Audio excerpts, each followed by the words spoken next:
Joining us live is the technical director of the Nigeria Athletics Federation, Navy Commodore Omache Mesiama, a military man but with a crazy passion for athletics. Good to have you on the show, Commodore Omache.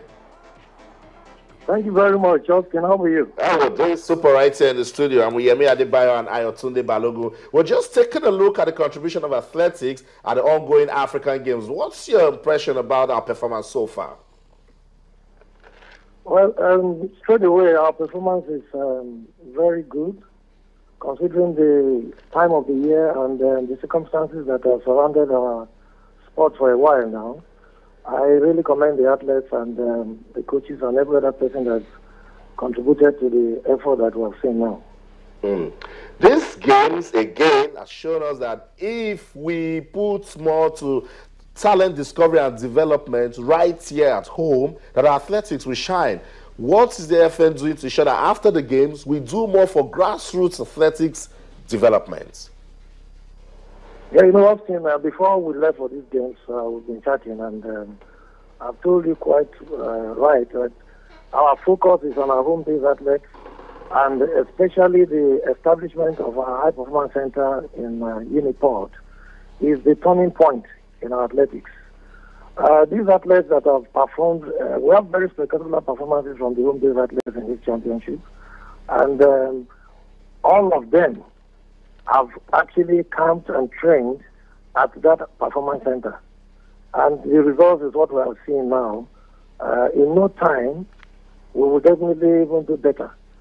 Our plans for the end of the season towards the beginning of next season is to move them back to that same camp and continue training till the Olympics. Now, another good thing that has come to play is that the National Sports Commission, the DG especially, are giving us full backing of our program, and immediately after these All-African Games, we'll just give them 2 months rest, and then we'll all move back to the High-Performance Center in Port Harcourt to start training. From what we have seen here, we discovered that most of the home-based athletes that trained there actually improved on their performances. For the first time in a very, very long time, we're having athletes running 44, 45 in the 400 meters, which we have not seen for a very long time. A home-based athlete also won the 100 meters hurdles. That's Toby Amuso in a time of 13.15 seconds, ahead of the foreign-based counterpart Lindsay, who ran 13.30. There are so many other cases. Kelechi Wanaga, the javelin thrower from home, very raw. I was able to do something after good coaching from Gabriel Lukwana, and she won the javelin with 52.70. And so on and so forth. The list is much. For the first time in very many years, we're having runners in the 200 running sub 21. In fact, all our entries ran 24, 25 seconds in their 200. So I think by and large, our program is on course, and we're calling on all well-meaning individuals to give us full support. And positive criticism, yes, we'll take. But let's leave out those negative ones because it doesn't help us. All right, Technical Director. Well, it's good that we're talking about all the success we've achieved in athletics, track and field events, but I'm still worried about the male athletes now, our male performers. They're not really getting as much as we expected of them. Talking about the 4x400, for instance, what's the AFN going to do about this? Okay, see, I've said it that for us to go for any relay international competitions henceforth, we must have 4 45 runners. Right now, as I'm talking to you, we have 3 45 runners.